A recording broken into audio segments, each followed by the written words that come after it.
పారదర్శకంగా జరిగేలాగా నేను కోరుకుంటా ఉన్నాం.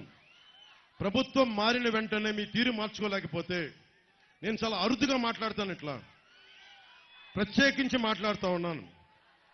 బలరామకృష్ణ గారిని టార్గెట్ చేసే పోలీసు అధికారులందరికీ చెప్తాను, దయచేసి నా విన్నపం, ఆయన్ని ఆయన అనుచర వర్గాన్ని జన సైనికుల్ని టార్గెట్ చేయడం ఆపేసేయండి.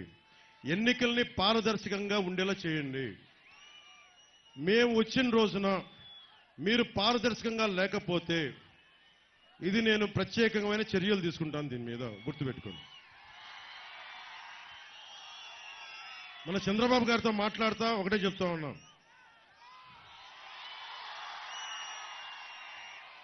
మీరు ప్రతి ఇంటికి వచ్చి కుల గణాంకాలు తీసుకుంటారు. మీది ఏ కులం అండి, మీరు బీసీనా, ఓసీనా,